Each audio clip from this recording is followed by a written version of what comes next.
विधानसभेचे इलेक्शन झाले। या इलेक्शनमध्ये माढा तालुक्यामध्ये अभिजित आबा पाटील आमदार ज्यांनी ऊस दराचा प्रचारामध्ये ऊस दराचा मुद्दा घेतला आणि त्या प्रचारामध्ये त्यांनी सांगितलं की माढा तालुक्यातल्या ऊस उत्पादक शेतकऱ्यांना की मी 3,500 रुपयाचा दर तुम्हाला देऊ, येणाऱ्या गाळपामध्ये मी तुम्हाला 3,500चा ऊसाचा दर देतोय। आणि माढा तालुका हा सोलापूर जिल्ह्यामध्ये सगळ्यात जास्त ऊस उत्पादक म्हणून ओळखला जाणारा कारखाना आहे। याच तालुक्यामध्ये देशात सगळ्यात जास्त गाळप करणारे साखर कारखाने आहेत। आणि या तालुक्यातल्या जनतेला आमदार अभिजित पाटलांनी ऊसाच्या दरावर राजकारण नेऊन त्या जनतेची फसवणूक केली असं मला वाटतंय। कारण आम्ही आता ज्या बाहेर फिरत असताना गावोगावी शेतकऱ्यांनी आमच्यापाशी की बाबा अभिजित पाटील आता जो कार्यक्रम घेतात, आता उद्याच्याला त्यांचा महिला दिनानिमित्त कार्यक्रम आहे, महिलांचा सन्मान हा तर केलाच पाहिजे। छत्रपती शिवाजी महाराजांनी पहिल्यांदा जी काय शिकवून दिली असेल तर महिलांचा सन्मान करा। 400 वर्षापासून महाराष्ट्रात महिलांचा सन्मान आणि इथून पुढच्याही 400 वर्षापर्यंत छत्रपती शिवाजी महाराजांनी जो महिलांचा सन्मान शिकवून दिली ही चालू राहणार आहे। आमचं त्यांनी महिलांचा कार्यक्रम घेतला त्याबद्दल दुमत काहीच नाही, पण ज्या महिलांनी कष्ट करून स्वतःचा घाम गाळून जो ऊस पीक या आमदारांच्या शब्दावर ऊस जोमात आणला आणि त्यांच्या साखर कारखान्याला ऊस पाठवला, आता कारखाना बंद होऊन 20 दिवस झाले तरीही पूर्ण गाळप झालेल्या ऊसाचं बिल मिळालेलं नाही। आणि 3,500चा तर विषयच नाही। 2800-2000 प्रमाणेच त्यांनी काही कर्कम भागातल्या शेतकऱ्यांना ॲडव्हान्सपोटी 2,000 दिले, असे काही तर तिकडे थोडासा सूर चालू आहे।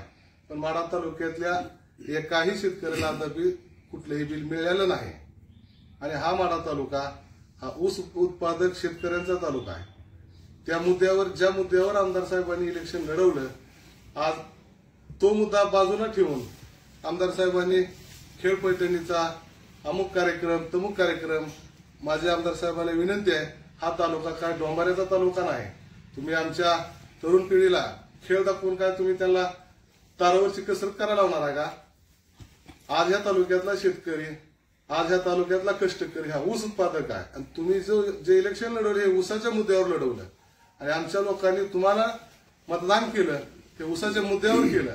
कारण ह्याच्या अगोदर विकासाचा दृष्टिकोन जर तुमचा काय असता तर ह्याच्या अगोदर तुम्ही काय पंढरपूर तालुका अगर दुसऱ्या कुठल्या तालुक्याचा आमदार नव्हता की त्या तालुक्याचा तुम्ही भला मोठा विकास केलाय, भला मोठा निधी आणलाय आणि आता आपल्या तालुक्याची सुद्धा अशीच परिस्थिती आबा करतील असं काहीच नव्हतं। फक्त ऊसाच्या मुद्द्यावर तुम्ही राजकारण फिरवलं आणि तुम्ही आमदार झाला। तुम्ही आमदार झाल्यापासून ह्या शेतकऱ्यांना वाऱ्यावर सोडून तुम्ही गायब झालेला आहे।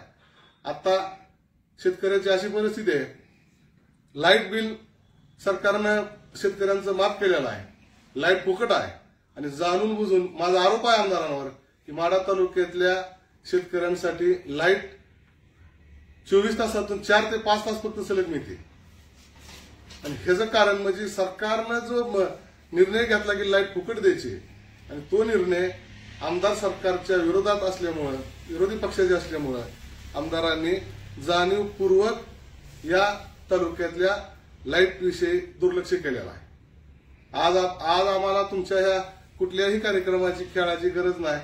अजून उन्हाळा चालू होणार आहे, इथून पुढे 3 महिने आहेत। आता जर अशी परिस्थिती असेल 2 आणि 3 तासाची लाईटची, तर पुढच्या 3 महिन्यात काय होणार? आमदारांनी थोडं सत्कार बाकीचा कार्यक्रम बाजूला ठेवून या तालुक्यातल्या शेतकऱ्यांच्या ऊसाच्या दराबाबतीत पहिल्यांदा खुलासा करावा। आणि जी परिस्थिती आज जर बघितलं या नदीकाठच्या परिसरात आमच्या शिनामाईच्या पूर्ण पट्ट्यात 90% ऊस आहे आणि त्या ठिकाणी जर लाईट 2 तास आणि 3 तास मिळत असेल तर मग तो ऊस पुढच्या हंगामापर्यंत जगणार कसा? आणि ह्याला पुरेपूर जबाबदार कोण असतील तर आमदार अभिजित पाटील आहेत। त्यांनी अधिकाऱ्यांची बैठक लावावी, अधिकाऱ्यांना शेतकऱ्यांसमोर आणावं आणि लाईटीचा प्रश्न पहिल्यांदा मिटवावा आणि 3,500चा जो तुम्ही धक्का म्हणता, त्यांच्या भाषेत धक्का, ह्याच्या अगोदर कापसेवाडीला मागचे 5-6 महिन्याखाली आदरणीय देशाचे नेते शरदचंद्रजी पवार साहेब आलते. त्यावेळेस अभिजित पाटलांनी पहिल्यांदा या तालुक्यातल्या शेतकऱ्यांना फसवायची सुरुवात आदरणीय पवार साहेबांच्याच स्टेजवरने केली होती. की त्यावेळेस अभिजित पाटलांनी सांगितलं की साहेब, मी अजून एक धक्का देतो आणि बारका धक्का देऊन शेतकऱ्यांचा विश्वास निर्माण केला.